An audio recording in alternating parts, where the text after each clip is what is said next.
जोहार, मैं मुकेश बिरुआ।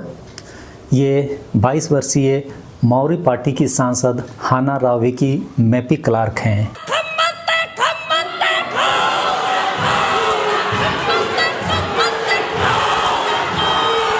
इनका यह वीडियो पूरी दुनिया में वायरल हो गया।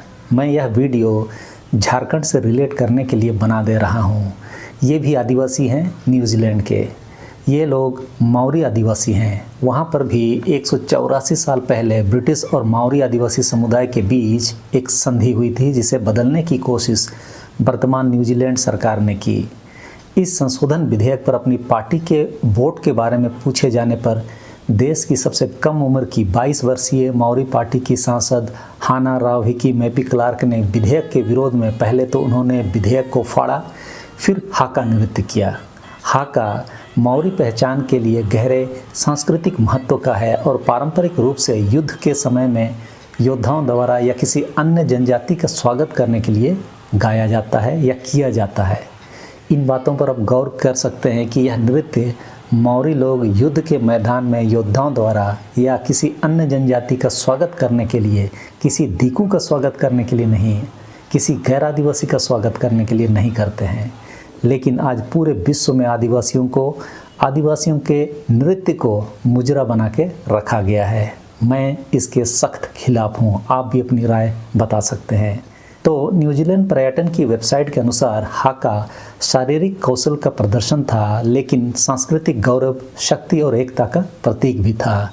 यह आमतौर पर एक समूह में किया जाता है, जैसे कि दुनिया के सभी आदिवासी अक्सर समूह में ही नृत्य करते हैं और इसमें मंत्रोच्चार, नाटकीय चेहरे के हाव भाव, हाथ की हरकतें और पैरों से ज़मीन पर आवाज़ निकालना शामिल होता है।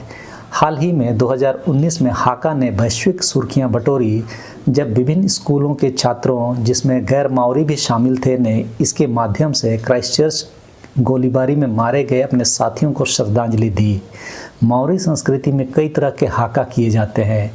19वीं सदी के आदिवासी नेता ते राव परहा ने गुरुवार को मंचित का माटे हाका की रचना की थी। का माटे का ओरा, मैं मरता हूँ, मैं मरता हूँ, मैं जीता हूँ, मैं जीता हूँ। इनके बोलों के साथ या उनके दुश्मनों से भागने की कहानी बताता है और मृत्यु पर जीवन का जश्न मनाता है। न्यूजीलैंड की रग्बी टीम ऑल ब्लैक्स ने लगभग 120 वर्षों से प्रत्येक मैच से पहले हाका का प्रदर्शन किया है। पर्यटन वेबसाइट का कहना है कि यह अभ्यास टीम को मनोवैज्ञानिक बढ़त देता है और उसके दिल की धड़कनों को उनके विरोधियों से ऊपर उठाता है, जिन्हें खड़े होकर देखना होता है।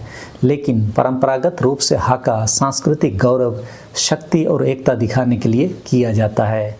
इस बीच न्यूजीलैंड में मौरी अधिकार विधेयक के विरोध में 40-42 हज़ार से अधिक लोगों ने प्रदर्शन किया। यद्यपि इस विधेयक के पारित होने की संभावना इन विरोधों के कारण खत्म हो गई है, लेकिन मौरियों के विधेयक का संशोधन के पक्ष के लोग इसे विकास विरोधी बता रहे हैं।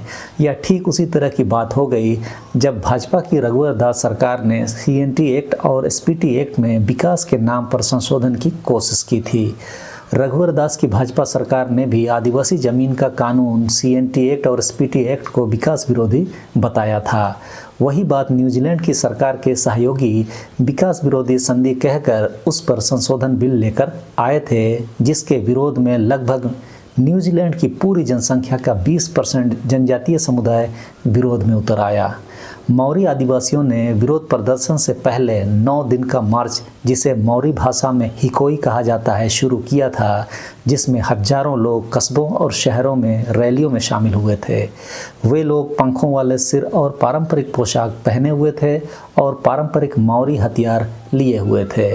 वैसे ही जैसे झारखंड में CNT और SPT एक्ट के संशोधन के विरोध में राज्य के आदिवासी पारंपरिक परिधानों में और पारंपरिक हथियारों के साथ ढोल, नगाड़े और मादर के साथ शामिल हुए थे।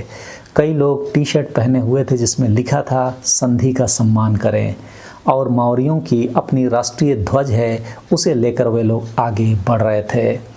यह विधेयक 184 वर्ष पुरानी बेटांगी संधि की पुनर्व्याख्या करने का प्रयास करता है, जो एक दस्तावेज है जो मौरी जनजातियों को ब्रिटिशों को शासन सौंपने के बदले में अपनी भूमि को बनाए रखने और अपने हितों की रक्षा के लिए व्यापक अधिकार प्रदान करता है।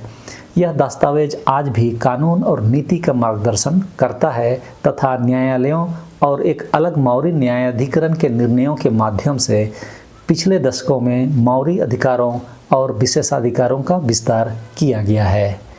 इस विधेयक के विरोध में जितने भी मौर्य जनजाति के सांसद थे, चाहे वे सत्ता पक्ष में थे या विपक्ष में, सभी ने एकजुट होकर विरोध किया।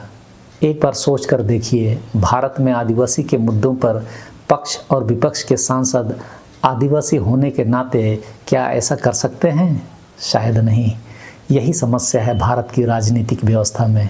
हमारे देश में नेता राजनीतिक पार्टियां हमें देती है, इसलिए नेता बनने के बाद वे अपने पार्टी के प्रति जिम्मेदार हो जाते हैं, आदिवासी समाज के प्रति नहीं। भले ही आदिवासियों का जल, जंगल और ज़मीन तथा उससे संबंधित कानून बदल ही क्यों न दिए जाएं, पूरे विश्व के आदिवासियों की संस्कृति कमोवेश एक समान है और वह है वे सभी प्राकृतिक हैं। शायद इसीलिए अभी तक अपने संस्कृति को भी ये लोग बचा पाए हैं। लेकिन इस धरती से जितना तेज़ी से प्रकृति का ह्रास हुआ है और हो रहा है, उस हिसाब से आदिवासियों की संस्कृति भी खतरे में तो है ही।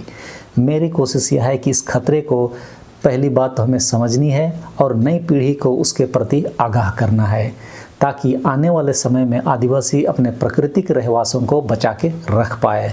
आप भी हाका करते रहिए, मतलब अपने सांस्कृतिक नृत्य को जीवंत बनाए रखिए, नहीं तो नागपुरी के चक्कर में लुटिया डूब जाएगी। जोहार।